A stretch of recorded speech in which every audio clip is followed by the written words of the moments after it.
اور ان کو کلیریفائی کیا کہ جی اگر کوئی ہم کردار ادا کر سکتے ہیں ایران کے ساتھ، ایران کو کنونس کرنے کے لیے کہ سعودی انسٹالیشنز کے اوپر حملہ نہ کرے، تو وہ ہم کر رہے ہیں. اور انفیکٹ ایکچولی اس سے پہلے ہم نے پیشتر اس کے کہ ہم سعودی عربیہ جا کے یہ بات کرتے ہیں، ہم نے اس سے پہلے ایران کے ساتھ ہم نے آلریڈی کمیونیکیشن شروع کر دی تھی اور ایران کو کمیونیکیٹ کر دیا تھا کہ جی یہ کہ ہمارا ایگریمنٹ ہے، اس کو مد نظر رکھتے ہوئے، اور اس کے علاوہ اس کو بھی مد نظر رکھتے ہوئے کہ سعودی عربیہ ایک برادر مسلم ملک ہے، تو وہاں پہ بالکل ہی جو آپ کے جو اٹیکس ہیں وہ نہیں ہونے چاہیے. ایران نے obviously ایران کا ایک اپنا نقطۂ نظر ہے. ایران نے کہا کہ جی ہم نے جو اٹیکس کیے ہیں وہ ہم نے ایکچولی امریکن بیسس کے اوپر کیے. ہیونگ سیڈ دیٹ، لیکن وہ بہت سارے جو ہیں جیسے UAE میں، بحرین میں، کویت میں اگر آپ دیکھیں تو بہت سارے نان بیس ایریاز جو ہیں وہاں پہ بھی اٹیک ہوئے، کیونکہ وہ جو ڈرون یا جو وہ میزائل بھیجتے ہیں اگر وہ داغا جاتا ہے بیس کے لیے، ضروری تو نہیں کہ وہ بیس پہ جائے. دبئی کا ایئرپورٹ آپ دیکھیں اس نے بالکل وہاں پہ ہوا، دبئی میں ہوٹلس کے اندر ہوا، برج العرب کے اوپر ہوا، اس طریقے سے کویت کے اندر آپ کو نظر آتا ہے. تو یہ ایک ایسا فیکٹر ہے جس کو جس کو سامنے رکھتے ہوئے ہمیں ایک ہم کردار ادا کر رہے ہیں، کیونکہ obviously ہمارے تعلقات گلف ریجن کے اندر ان تمام ممالک کے ساتھ ہمارے تعلقات ہیں، سال پرانے تعلقات ہیں. ایران کے ساتھ تعلقات ہیں، سعودی عرب کے ساتھ تو ہمارا ٹریڈیشنل ریلیشن شپ ہے. تو یہ ایک بہت ہمارے لیے ہم ایک بہت جو کہتے ہیں نا ایک مشکل کے اندر پھنس گئے ہیں کہ ہم کس طریقے سے اس کو مینیج کریں. پر I think successfully manage that, اور ہم بیک چینل سے بھی ایک کردار ادا کر رہے ہیں اس کے اندر، جس کا میرے خیال میں ابھی بات تو نہیں ہو رہی لیکن ایونچولی بات ہوگی. ابھی انٹرنیشنل آئی تھنک US کے اندر تو اس کا ذکر میڈیا میں ہونا شروع ہو گیا کہ پاکستان نے ایک کردار ادا کیا ہے. ایران جو بھی ایران کے پریزیڈنٹ نے جو ایک ٹویٹ کی تھی اس کے حوالے سے بھی Pakistan played a role in that. تو وہ ایک چیز ہے جس کو میرے خیال میں ہمیں سب مد نظر رکھنا ہے، اور آگے دیکھیے کس طریقے سے چلتا ہے. بٹ فار اس یہ ایک بہت ہی مشکل لمحہ ہے، ایک بہت مشکل مقام ہے جہاں ہمیں یہ نہیں ہمارے تعلقات دونوں سائڈس کے اوپر ہیں، اور دونوں سائڈس کے اوپر تعلقات کو ہمیں مینٹین کرنا ہے، سسٹین کرنا ہے، بالخصوص سعودی عربیہ کے ساتھ جہاں ہم نے ایک میوچل ڈیفنس ایگریمنٹ سائن کیا ہوا. رائٹ. احتشام صاحب، سیم کوسچن ٹو یو. آپ پاکستان کے کردار کو کیسے دیکھ رہے ہیں؟ ٹل ناؤ پاکستان نے بڑی میچورٹی کا مظاہرہ کیا ہے، بہت ہی ایک بیلنسڈ کردار ادا کیا ہے، بٹ یٹ اگین اپنا موقف بھی بہت تھورلی پوری دنیا کو بتایا ہے. بسم اللہ الرحمن الرحیم. سب سے پہلے تو آپ کا شکریہ، چونکہ آپ کو بہتر طریقے سے پتہ ہے کہ جو صورتحال خطے میں بنی ہے اور جو مشکلات ہم فیس کر رہے ہیں وہ یقیناً پاکستان کو اپنا رول پلے کرنا چاہیے، لیکن ہماری کچھ تحفظات ہیں جو آپ کے سامنے، اپنی قوم کے سامنے ہم رکھنا چاہتے ہیں. آپ اگر پاسٹ میں چلے جائیں، جو سٹیپس لیے گئے تھے آیا ان کو مینٹین رکھا گیا؟ بالکل نہیں رکھا گیا. 4 سال سے تقریباً ہو گئے، 4 سال یہ حکومت کے 4 سال ہو گئے. میں 2 سال نہیں کہوں گا، میں 4 سال کہوں گا. 4 سال میں ان لوگوں نے ایسا کون سا قدم اٹھائے ہے جس میں پاکستان میں پولیٹیکلی اور اکنامکل سٹیبلٹی آئی ہوئی ہے؟ آپ دیکھ لیں، یہ جو پرائسز، پیٹرول کے پرائسز آج جو بڑھے ہیں، شاید پاکستان کی ہسٹری میں اس طرح کی پرائس آپ نے نہیں دیکھی ہوگی. اور آپ پھر وہ چارٹ اٹھا کے دیکھ لے کہ باقی ممالک کے ساتھ، جس طرح میرے بھائی نے کہا کہ چونکہ حالات کشیدہ ہے اور جنگ چڑھی ہوئی ہے اور اس کی بنا پہ یہ جو انفلیشن آیا ہوا ہے تو یہ ان کے اثرات ہے. بالکل ہم مانتے ہیں کہ اگر خطے میں جنگ ہے تو بالکل اثرات ہم پہ پڑیں گے، لیکن اس طرح نہیں. آپ جا کے ایران کی وہ پرائس دیکھ لیں، چونکہ وہ جنگ میں بھی ہے. انڈیا کی دیکھ لے، افغانستان کی دیکھ لے، نیپال کی دیکھ لے، بنگلہ دیش کی جتنی بھی کنٹریز ہے ان کی دیکھے، آپ کو پاکستان ٹاپ پہ ملے گا. تقریباً 21% انکریز انہوں نے کیا ہوا ہے. ادھر ہمارے لوگوں کا کیا حال ہے؟ وہ ہمارے لوگ بلو دا پاورٹی زندگی گزار رہے ہیں، اور یہ کس پہ ہم بوجھ ڈلوا رہے ہیں؟ اگر آپ ایک کیبنٹ کے یا فیڈرل منسٹر کے تنخواہ کاٹ کے وہ جمع کریں تو اس سے کیا ہوگا؟ اوپر سے اگر یہ گورنمنٹ وہ ہوتی ہے جن کو تقریباً 2 3 5 سال پہلے پتہ چل جائے کہ میرے خطے میں کیا ہونے والا ہے، وہ اس کے مناسبت سے اپنی پلاننگ کر لیتا ہے. بدقسمتی سے ادھر کوئی پلاننگ ہے ہی نہیں.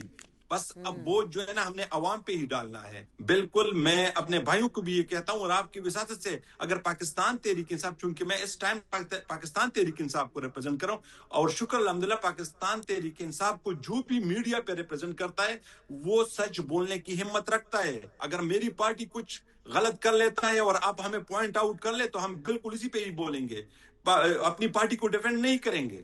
لیکن بدقسمتی سے ہم اس چیز میں پڑے ہوئے کہ ابھی تک ہم اپنی والی پی ٹی آئی کی بات کر رہے ہیں. نہیں بینش, یہ میں آپ کے سامنے اور نیشنل ٹی وی پہ کہہ رہا ہوں. خان صاحب نے سٹینڈ لیا, شکر الحمدللہ. یہ جس طرح آپ دیکھ رہے ہیں کہ آج سعودی کو ٹارگٹ کیا جا رہا ہے, قطر کو ٹارگٹ کیا جا رہا ہے, پتہ نہیں ہے دشام صاحب آپ کی اس بات سے میرے سامنے آس پاس باقی لوگ کا تو پتہ نہیں ہے. ٹھیک ہے دشام صاحب پوائنٹ آ گیا ہے. یہ میرے سامنے کیمرہ مین بھائی ہیں, ادھر بھی 2-3 کیمرہ مینز ہیں, وہ ہنسنا شروع ہو گئے ہیں. پتہ نہیں کیا مطلب. راجہ صاحب یہ جو آپ ان کی باتیں سن رہے ہیں احتشام صاحب کی, ٹھیک ہے احتشام صاحب موقف آپ کو لے دیتی ہوں, ٹھیک ہے سینٹر صاحب آپ کی طرف بھی آتی ہوں, لیکن الاؤ می کہ مجھے راج صاحب کی طرف جان دیں. راج صاحب آپ کی پلاننگ, اس کے اوپر سوال اٹھ رہا ہے, پلاننگ کا فقدان ہے. اس مہنگائی کے اندر حالات تو نارمل بالکل نہیں رہ سکتے, یہ کہا بھی جا رہا ہے, یہ کامنٹنگ بھی ہو رہی ہے اور یہ پوچھا بھی جا رہا ہے کہ یہ آپ نے کس طریقے سے جو ہے مینجمنٹ کی ہے. ذرا بتائیے گا یہ کون سی مینجمنٹ ہے جو آپ نے کی ہے؟ جی یہ مینجمنٹ بتانے سے پہلے خالی میں ایبسولوٹلی ناٹ سے تھوڑا پہلے اور تھوڑا بعد کے صرف 2 واقعات منشن کروں گا. ایک ایبسولوٹلی ناٹ سے پہلے ہم نے ایک ورلڈ کپ بھی جیتا تھا, جس کو جیت کے ہم وہاں سے واپس آئے تھے واشنگٹن سے, اور پرائم منسٹر صاحب اس وقت کے پرائم منسٹر نے, ان کے ممدو سینیٹر صاحب کے ممدو نے کہا تھا کہ مجھے لگتا ہے کہ میں ورلڈ کپ جیت کے آیا ہوں. یعنی ایبسولوٹلی ناٹ سے تھوڑا سا پہلے کی بات, جب امریکہ کے دورے سے واپس آئے تھے. پھر ایبسولوٹلی ناٹ کہ فوراً بعد پہلے یہ ہوا تھا کہ یہ نیوٹرل ہے, نیوٹرل تو جانور ہوتا ہے, تو نیوٹرل ہمیں ہماری حکومت ہٹانا چاہ رہے ہیں تو امریکہ ہمیں بچا لے. اچھا پھر اس کے بعد جب وہ ہو گیا تو پھر اس کے بعد ایک دفعہ الیکشن ہوا تھا امریکہ کا, یہ جو حالیہ الیکشن ہوا تھا, تو اس وقت بھی بڑی دعائیں مانگی گئی تھیں, بڑی نیک خواہشات کا اظہار اور بڑی امداد کی گئی تھی. اور پھر رزلٹ کے بعد جو جوبلیشن تھی, نتیجہ جب آ گیا تھا وہاں کے الیکشن کا, تو وہ ساری اگر مد نظر رکھیں تو اس کے درمیان سے پھر ایبسولوٹلی ناٹ کی جو ویلیو ہے ایکچوئل اسے دیکھا جا سکتا ہے. اب جہاں تک پلاننگ کا سوال ہے جی کہ تاریخ میں, یہ میں نہیں کہہ رہا, اب دنیا کے تمام جریدے دیکھ لیں انٹرنیشنل, جو فورن پالیسی پہ جو انالیسز ہوتے ہیں یا جو تھنک ٹینکس ہیں ان کو دیکھ لیں کہ وہ پاکستان کو, یعنی پاکستان کی جو پلاننگ تھی اس کی پہلی کامیابی, یعنی 2 متحارب جو معاشی طاقتیں تھی چائنا اور یونائٹڈ اسٹیٹس, ان کے درمیان توازن رکھنا جو دنیا میں اور کوئی ملک نہیں رکھ پایا, اور پاکستان نے سکسیسفلی رکھا جب وہ تجارتی جنگ آپس میں اپنی ہائٹ پہ ہیں, آج بھی لڑ رہے ہیں اور اس وقت بھی لڑ رہے تھے. پھر اس کے بعد آپ پاک بھارت جنگ کے حوالے سے, میں جنگ کی تو ایک طرف رہی جو ہم نے وکٹری حاصل کی, لیکن اس جنگ کے ساتھ جو فورن پالیسی کے فرنٹ پہ جس طریقے سے بھارت کو چاروں شانے چت کیا, ورنہ وہ پہلگام واقعے کے بعد پہلے چند دنوں میں کیا ماحول بنا تھا, اسے کیسے ریورس کیا, یہ کسی پلاننگ سے ہوا ہے نا. یہ خالی پتہ نہیں آپ پل سمجھیں کہ نہیں سمجھے, لیکن احتشام بھائی جو ہے نا ان کو یہ جو 55 روپے لیٹر پیٹرول ہے نا, یہ بہت برے طریقے سے ہٹ کیا ہے. وہ اسی کا جو غصہ ہے نا وہ آپ پر نکال رہے ہیں, اور اسی لیے وہ آپ سے پوچھ رہے ہیں کہ ویسے ایک بات یہ بتائیں کہ یہ جو آج وزیر اعظم ہاؤس میں اہم اجلاس ہوا, اور پھر اس کے بعد جو ہم نے جو بڑے پوائنٹرز دیکھے کہ غیر ضروری باہر نہیں جانا, ورک فرام ہوم کریں, اسکول کالجز جو ہیں وہ بند ہیں, اس کے علاوہ کیا کہتے ہیں کفایت شعاری پالیسی کا جو ہے انہوں نے اختیار کرنی ہے, جو جتنے بھی تمام سرکاری ملازمین ہیں کوشش کریں کہ وہ بھی جو میٹنگ ہے وہ زوم پر کرے, ایکسیکٹرا ایکسیکٹرا. کیا آپ کو لگتا ہے کہ اس طرح پاکستان ایندھن کی بچت کر پائے گا سر؟ یہ دیکھیں جب بھی کوئی ایکشن لیا جاتا ہے کسی بھی چیز کو, یعنی اس کی ری ایکشن میں کوئی واقعہ ہوتا ہے, تو اس پہ یہ سوال تو کبھی نہیں اٹھنا چاہیے کہ آیا ہو پائے گا. یعنی فرض کیا دہشت گردی ہے تو دہشت گردی کے خلاف جتنی ہم نے پریکاشنز لی, تو اب کوئی کہے کہ جناب دیکھیں دہشت گردی تو ہو رہی ہے, لیکن ظاہر ہے اس میں اگر یہ پریکاشنز نہ لیتے, اگر اس طریقے سے دہشت گردی کے خلاف پاکستانی قوم نہ کھڑی ہوتی اور نہ قربانیاں دیتی, تو کیا اسی ہجوم کے واقعات ہوتے؟ اسی طرح یعنی کوئی بھی اسٹریٹجی ہے, یہ ایک بہت ایفیکٹو اسٹریٹجی ہے اور ہوگی. اور کووڈ کے دنوں میں بھی آپ دیکھیں کہ آن لائن اور یہ چیزیں کی گئی تھی, اور اس سے ایٹ لیسٹ کم از کم اگر وہ 100% اس پہ قابو تو نہیں پایا جا سکتا، فیول تو استعمال ہونا ہے کہیں نہ کہیں، گاڑی کے پیٹرول میں نہیں ہونا تو بجلی کی توانائی میں ہونا ہے، لیکن اس میں کم از کم کمی آئے گی، اور یہ کوئی اس کی لاجک نہیں ہے کہ اگر وہ کہیں کہ جی یہ let's see what your other colleagues have to say. Ehtisham صاحب تو نفی میں سر ہلا رہے ہیں، لیکن احتشام صاحب ذرا ہولڈ کیجیے گا، میں آپ کی طرف آتی ہوں، پہلے مجھے پیپلز پارٹی کو شامل کرنا ہے. سینیٹر صاحب، افیکٹو اسٹریٹجی ہے یہ، پی ایم ایل این کا کلیم ہے، آپ کو بھی لگتا ہے کہ افیکٹو اسٹریٹجی ہوگی اور اس سے کافی حد تک سچویشن میں سدھار آئے گا؟ پتہ نہیں افیکٹو اسٹریٹجی کے بارے میں تو میں بعد میں بات کرتا ہوں، لیکن پہلے جو احتشام صاحب نے بات کی کہ 5 سال پہلے پلاننگ ہو جاتی ہے اور 5 سال پہلے پتہ چل جانا چاہیے تھا. میرے خیال میں پاکستان میں تو شاید کسی کے پاس وہ جادو کا چراغ نہیں تھا جس سے پتہ چلتا کہ ٹرمپ صاحب آئیں گے اور نیتنیاہو کے ساتھ مل کے وہ ایران کے اوپر اس طریقے سے حملہ کر دیں گے، اور ایران جو ہے وہ ریئیکٹ کرے گا اور اپنے نیبرز کے اوپر اٹیک کرنا شروع کر دے گا، اور تمام چیزوں کا جو امپیکٹ ہے پاکستان پر بھی آنا شروع ہو جائے گا. میرے خیال میں اس کے لیے تو ایک کوئی جادو کا چراغ اگر ہمارے پاس ہوتا تو شاید ہم اس کو سمجھ کے پلاننگ کر سکتے. اور دوسری چیز جو ہے وہ بیسکلی جو آپ کے کیمرہ مین بھی جس کے اوپر ہنس رہے تھے، وہ مسئلہ یہ ہے کہ ان کی جو تان ہے نا وہ ایک ہی جگہ سے شروع ہوتی ہے اور ایک ہی جگہ پہ آ کے ختم ہوتی ہے. مسئلہ ان کی قسمت میں یہ، ان کا بدقسمتی ان کی یہ ہے کہ مائی فیوریٹ کیپٹن سے my favourite martial law, my favourite captain سے مائی فیوریٹ فیلڈ مارشل تک کا جو سفر ہے نا وہ اب ان سے ہضم نہیں ہوتا. تو وہ اب ان کا ایک مسئلہ ہے جس کے اندر آدمی کچھ نہیں کر سکتا. ہیونگ سیڈ دیٹ، اب ہم بات جو ہم کر رہے ہیں کہ جو اسٹیپس لیے گئے ہیں، میرے خیال میں وہ بہت سارے اسٹیپس نیسسری تھے، لیکن کچھ اسٹیپس کی مجھے سمجھ نہیں آئی کہ اگر وزراء کی 2 مہینے کی تنخواہ آپ کاٹ لیں گے تو اس سے کیا فرق پڑے گا؟ وزراء کی تنخواہ سے ایندھن تو نہیں آپ خریدیں گے جا کے. تو بیسکلی ہاں، جو آپ کا دوسرا باقی سٹیپس ہیں کہ ایندھن کا استعمال جو ہے اس کو آپ کم کر لیں گے، اس کو اکونومائز کریں گے. مثال کے طور پہ اگر آپ کہہ رہے ہیں کہ سرکاری گاڑیاں جو ہیں اس کی تقریباً 50% سرکاری گاڑیاں ہیں ان کو آپ گراؤنڈ کر دیں گے، دیٹس اے گڈ ڈیسیژن، کیونکہ اس کے اندر جو فیول استعمال ہوگا وہ اس کی بچت ہو جائے گی. یا آپ کہہ رہے ہیں کہ جو سرکاری گاڑیوں میں فیول دیا جائے گا افسران کو اور وزراء کو وہ 50% ہو جائے گا. I think that's a good decision کہ اس کے اندر 50% ہو جائے گا. اسی طریقے سے ورک فرام ہوم کی ہم بات کرتے ہیں، آپ کا جو بجلی ہے وہ کم استعمال ہوگی. بجلی بھی obviously فیول سے بھی بنتی ہے، وہ کم استعمال ہوگی. اسکولز اینڈ کالجز کو جب ہم ورچوئل کر دیں گے تو وہاں پہ بھی بجلی یہ تو ہے. سر صاحب let me come to the basic question, جو انیشیل جو مدر کوسچن تھا، جو انیشیل کوسچن تھا جو میں نے پی ایم ایل این سے بھی پوچھا، دیٹ از کہ جو قیمتیں بڑھی ہیں اس کے بعد پیٹرول کی قیمتیں، اس کے بعد حالات نارمل رہنا پاکستان میں آف کورس تھوڑا سا ذرا مشکل ہوگا، because definitely Eid is just round the corner. Petrol میں ایک دم سے اتنا ہائک آیا ہے، جب پیٹرول مہنگا ہوتا ہے سب کچھ مہنگا ہو جاتا ہے. پیٹرول مہنگا ہوتا ہے سبزیاں مہنگی ہوتی ہے، پیٹرول مہنگا ہوتا ہے پھل مہنگا ہوتا ہے. رمضان چل رہے ہیں، پھل سبزیاں سب چاہیے. اس کے علاوہ the most important thing is کہ اس صورتحال سے نمٹنا کیسے ایسے لے پرسن. اگر نارملی جسٹ ہائپوتھیٹیکلی اسپیکنگ، اب میں نے تو شو کرنا ہے نا، میں نے تو اسٹوڈیو آنا ہے نا، لاہور کے کسی بھی کونے سے میں نے تو پی ٹی وی کے اسٹوڈیو آ کے شو کرنا ہے نا. میں تو زوم یا کفایت شواری نہیں کر سکتی. جن لوگوں نے جانا ہے کام کرنا انہوں نے تو کرنا ہے. تو how will they manage the situation? ان کے لیے مسئلہ ہوگا، کیونکہ دیکھیں آپ نے لوگوں کی جو زندگی ہے نا اس کو آپ نے اس کے اندر آپ نے ایک پرابلم کریٹ کر دیا ہے.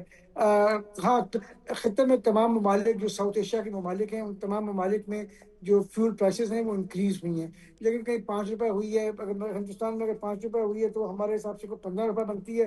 بنگلہ دیش میں بھی تقریباً 5 روپے 4 روپے ہوئی ہے. سری لنکا، نیپال میں اگر ہم ڈالر ٹرمز میں دیکھیں تو اس وقت تمام علاقے کی جو قیمتیں ہیں وہ مور اور لیس سیم ہے. لیکن مسئلہ یہ ہے کہ آپ نے 55 روپے آپ نے قیمت بڑھا دی وداؤٹ ایون تھنکنگ کہ اس کا امپیکٹ کیا ہوگا. مسئلہ ہمارے یہاں یہ ہوتا ہے کہ ہمارے یہاں سوچنے سمجھنے کا فقدان ہے. ہم سوچے سمجھے بغیر بہت سارے فیصلے کرتے ہیں.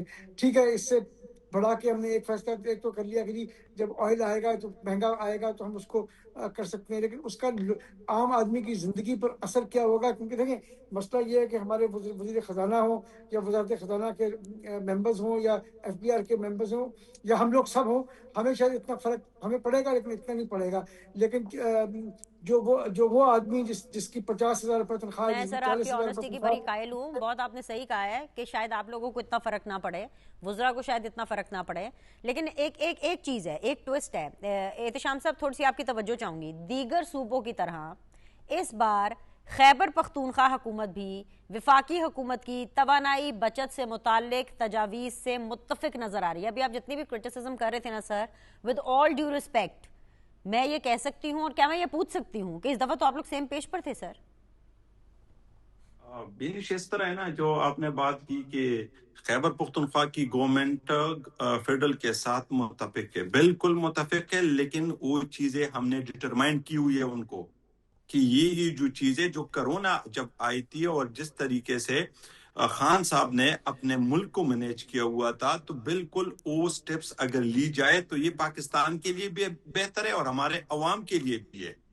تو میں آپ کی وساطت سے میں دوبارہ کہنا کہ ان کے پاس کوئی پلاننگ ہے ہی نہیں. سینٹر صاحب ابھی آپ کی طرف آتی ہوں. I can't hear you because already Ehtesham صاحب is speaking. I'll give you time. جب پیٹرول کی ریٹ صرف 3 روپے بڑھی تھی تو لوگوں نے کیا کہا تھا کہ یہ سمجھے کہ رات کی تاریکی میں اگر پیٹرول کا ریٹ بڑھ رہا ہے تو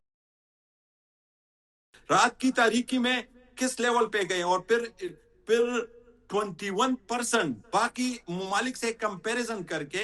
بینش میری یہ ریکویسٹ ہے کہ اپنے قوم کو اعتماد میں لے لے, قوم کے سامنے ساری چیزیں رکھیں, قوم سے کوئی چیز نہ چھپائیں. احتشام صاحب جسٹ اے فیکٹ کوئی 110 روپے فیول بڑھانے کی جو ہے وہ سمری دی گئی تھی, تو وہ 110 روپے کے بجائے آدھا بڑھایا گیا 55. اب باقی 55 پتہ نہیں بڑھے گا نہیں بڑھے گا, ایسے کچھ لوگ کہہ رہے, مطلب I don't know, but some people are saying کہ شاید ابھی 15-20 دنوں کے بعد دوبارہ بڑھ جائے. 110 کی سمری گئی تھی, 55 کی کر دی. یہ ساری جو ہے نا یہ صرف آنکھوں میں وہ کیا کہتے ہیں اس کو کہ صرف دھوکہ دینا ہے اپنے قوم کو کہ 110 کی سمری کس نے بھیجی تھی. دھوکہ دیا آپ نے. جی مکمل کر لیتے ہیں. 110 کی سمری کس نے بھیجی تھی, کس کے انڈر وہ کام کر رہے ہیں. تو یہ کوئی وہ اتنی وہ بڑی بات نہیں ہے, نہ امپورٹنٹ بات ہے, لیکن میری یہ ریکویسٹ ہے کہ قوم کو اعتماد میں لے لے. آیا مجھے یہ بتائیں کہ ہم کوئی پیٹرول ایران سے خریدتے تھے؟ ہماری کوئی ہم ڈائریکٹ ان سے پرچیز کر سکتے تھے؟ خان صاحب نے تو حقیقی آزادی کی بات کی تھی کہ ہم نے غلامی کبھی بھی نہیں کرنی اور ہم نے اپنی ہی فورن پالیسی طے کرنی ہے جس کے ساتھ ہم اگر کوئی ایگریمنٹ کرنا چاہتے تو ہم کر لیں. جو بار بار یہ ذکر کرتے ہیں نا, مجھے واقعی ہنسی آ رہی ہے. میں آپ سے ایک درخواست کروں سر, باقی سب باتیں آپ کی سر آنکھوں پر, لیکن یہ جو آپ کہتے ہیں نا خان صاحب کے زمانے کی آپ فارن پالیسی کا حوالہ دیتے ہیں سر, تو یقین جا رہے میری ہنسی نکل آتی ہے. آپ کے زمانے کی foreign policy sir it was disaster, it was sir disaster, we know that, آپ کو بھی پتا ہے. باقی سب باتیں میں سر میں آپ کا دکھ سمجھ رہی ہوں. 55 روپے کا آپ کا میرا ہم سب کا دکھ سیم ہے.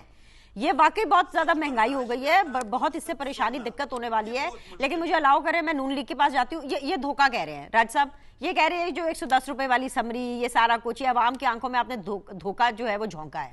سر اس کا جواب دیجئے پلیز. چلیں یہ تو ان کی بات ہے, وہ کہتے ہیں مصرع ہے کہ جو چاہے حسن کرشمہ ساز کرے. لیکن یہ جو ابھی جس کی بات کر رہے تھے اور آپ نے وہ بات ادھوری چھوڑ دی خالی اپنی ہنسی کا ذکر کر کے, تو یہ کون سی فورن پالیسی تھی جس میں ایک وقت پہ تو جب سعودیہ کے آئے تھے ولی عہد تو یہاں پہ کیا کیا نہیں ہوا تھا اظہار محبت, اور پھر ایک دم انہوں نے جہاز نکال کے واپس, تو ان کو واپسی پہ پاکستان کے پرائم منسٹر پتہ نہیں کیسے واپس آئے تھے. کہاں پہ تھی وہ اسلامی ممالک کے ساتھ تعلقات, کہاں پہ تھے چائنا جس کے ساتھ کبھی ہمارے تعلقات پاکستان کے پچھلے جب سے 70s کے بعد ڈیولپ ہوئے ہیں کبھی متاثر نہیں ہوئے. چائنا کے ساتھ ورسٹ ایٹ دی لوئسٹ ایب پاکستان کی فورن پالیسی. ہم نہیں کہہ رہے, انڈیپینڈنٹ لوگ کہہ رہے ہیں, چائنا والے خود کہہ رہے ہیں. گلف کنٹریز کو دیکھ لیں آپ, یورپین یونین کو دیکھ لیں, یونائٹڈ اسٹیٹس کو دیکھ لیں, کسی ایک ملک کا نام دے دیں کہ جس کے ساتھ پاکستان کی فورن جو پالیسی تھی وہ کمفرٹیبل تھی. کمفرٹیبل, میں دوستانہ نہیں بات کر رہا, ترکیے سمیت. تو یہ حالات تھے, اور اس کی بنیاد پہ اگر کوئی کہے کہ جی ہم اس وقت ہوتے تو ہم پتہ نہیں کیا کر دیتے, تو یہ تو باتیں وہی ہیں کہ وہ کہتے ہیں کہ دامن کو ذرا دیکھ ذرا بندے کبا دیکھ. تو یہ تو ماضی کے قصے ہیں.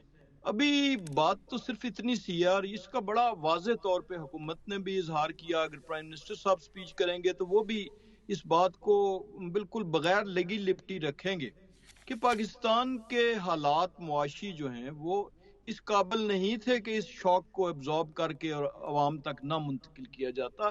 کون سی حکومت ہوتی ہے کسی سیاسی جماعت کی جس کی یہ خواہش نہیں ہوتی کہ لوگوں کو زیادہ سے زیادہ ریلیف نہ دیں؟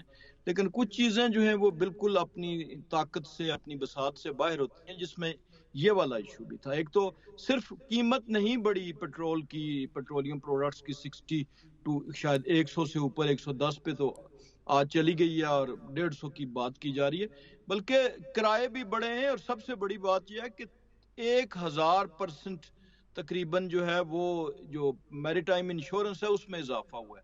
کوئی اس وقت ٹینکر نکالنے کے لیے کوئی کمپنی تیار نہیں ہے، نہ صرف اسٹریٹ آف ہارمز میں بلکہ کہیں بھی اس وقت گلف کے تمام سمندروں میں. تو یہ ساری تھیوریز جو تھی کہ ریڈ سی کے تھرو تیل آئے گا اور یہ وہ ساری تو بلبلا بن کے تو اڑ گئی. تو اب ان حالات میں اور حکومت کے پاس کوئی چارہ کار نہیں تھا. ہو سکتا ہے تھوڑی سی ریلیف ملے اور تو اس کو واپس عوام پہ منتقل کیا بھی جائے، لیکن اس کے علاوہ کوئی اور راستہ نہیں تھا. تو اب اس کو دھوکہ تو تب ہوتا ہے جب کوئی چیز چھپا کے کی جائے، جب کوئی الفاظ منس کیے جائیں.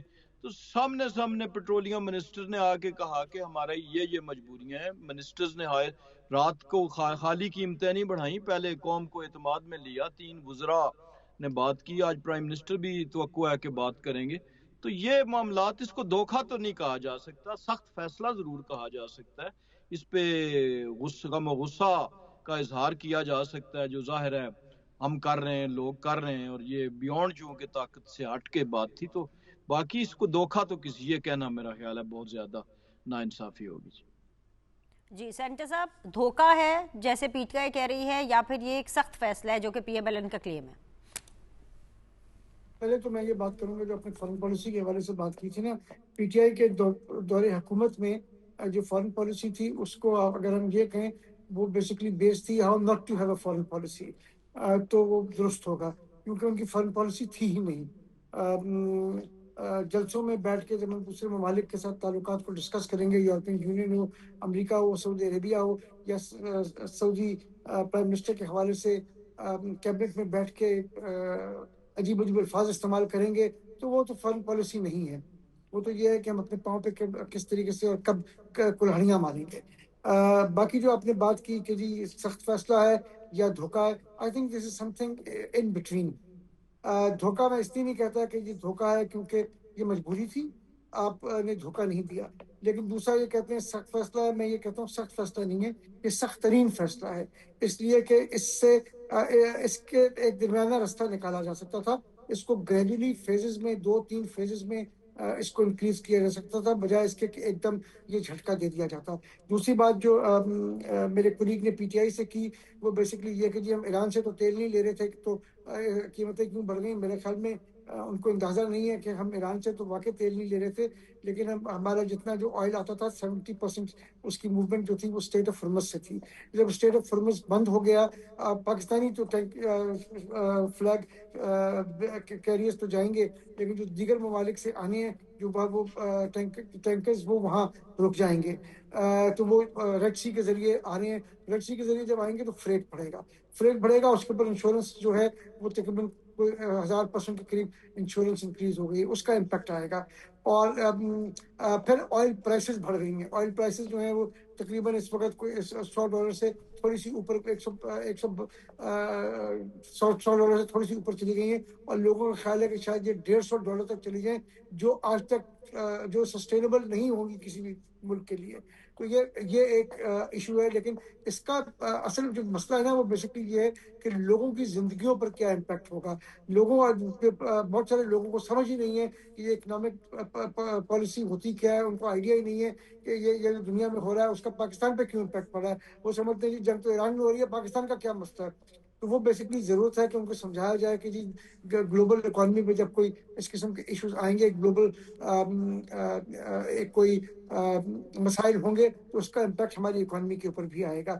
میرے خیال میں وزیر اعظم آج قوم کو اعتماد میں لیں گے تو اچھی بات ہے کہ یہ کرنے بجائے اس کے کہ آج کرتے ہیں. میرے خیال میں ان کو پہلے کر لینا چاہیے تھا.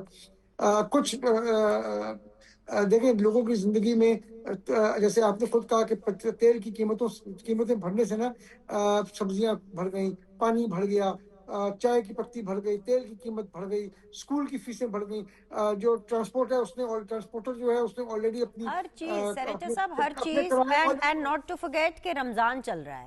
نارمل رمضان کے علاوہ کوئی اور مہینہ ہوتا ہے نا, سب روزے دار ہوتے ہیں, روزے کے اہتمام کے لیے لوگ ایکسٹرا مائل جا کر خرچہ کرتے ہیں. جی سر کنٹینیو. دیگر اسلامی ممالک میں تو یہ ہوتا ہے کہ رمضان میں قیمتیں کم کر دی جاتی ہیں. ہم دنیا کا ایک ایسا انوکھا ملک ہے جہاں ہمارے جو لوگ ہیں وہ سمجھتے ہیں کہ جی رمضان جو ہے پروفٹ میکنگ ایک انٹرپرائز ہے, کہ جیسے ہی رمضان آتا ہے ہم قیمتیں ویسے ہی بڑھا دیتے ہیں. اب تو سونے پہ سہاگا والی بات ہے, ڈبل رحمی ہے.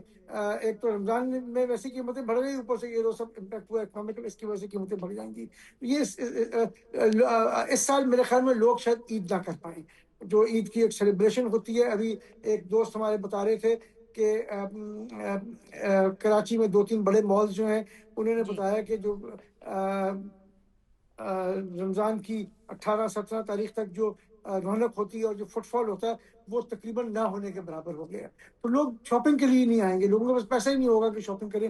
جو پیسہ وہ عید کی شاپنگ میں کرنے کے لیے رکھتے تھے اس کو وہ روک کے اپنا کھانا پینے میں ڈالیں گے یا اپنی ٹرانسپورٹیشن میں ڈالیں گے. تو حالات واقع اتنے آسان, they are not as easy جیسے یہ بات کر رہے ہیں میرے دوست. ایزی تو چھوڑ ہی دینا, ایزی تو کا تو لفظ ہی مت استعمال کریں. حالات مشکل ہیں, حالات بالکل مشکل ہیں, بالکل ویسے جیسے اس جنگ زدہ ماحول میں, جیسے اس مہنگائی والے ماحول میں, پیٹرولیم مصنوعات کی قیمتوں میں اضافے کے باوجود یہ سب چیزیں ایک طرف, پاکستان تحریک انصاف کے لیے بھی کوئی اچھی خبر نہیں آ رہی ہے. احتشام صاحب, راولپنڈی کی انسداد دہشت گردی کی جو خصوصی عدالت ہے انہوں نے GHQ حملہ کیس میں غور فرمائیے گا, عمر ایوب صاحب ہیں, شبلی فراز ہیں, مراد سعید ہیں, زلفی بخاری ہیں, ان سمیت 47 ملزمان ہیں, ان کو 10 سال قید اور 2.35 کروڑ روپے جرمانہ ادا کرنے کا حکم دے دیا ہے, اور ملزمان کی تمام جائیداد ضبط کرنے کا حکم بھی جاری کر دیا ہے. اب سر یہ جو 47 ملزمان ہیں نا, یہ وہ ہیں جو مفرور ہیں, جنہوں نے کبھی قانون کا احترام ہی نہیں کیا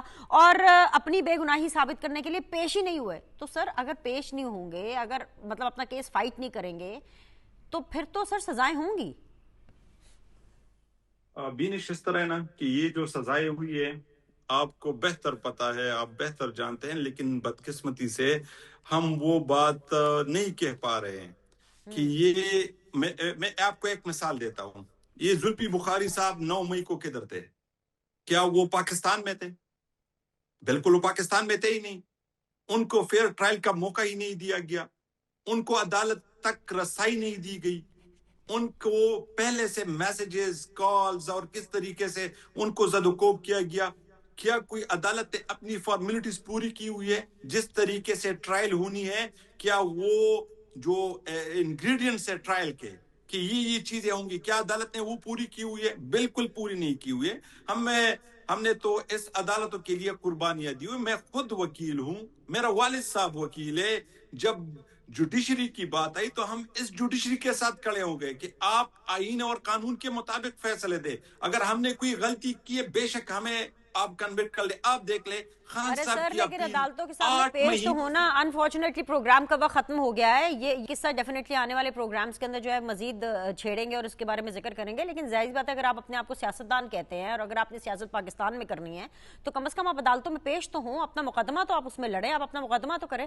اگر آپ نے لڑنا ہی نہیں ہے, عدالتوں میں پیش ہی نہیں ہونا, تو پھر تو سیدھی بات ہے سیاست چھوڑ دیں. اینی ویز آج کے لیے اتنا ہی. مہمانوں کا بہت بہت شکریہ. انشاءاللہ تعالیٰ آپ لوگوں سے کل ملاقات کرتے ہیں. اللہ حافظ.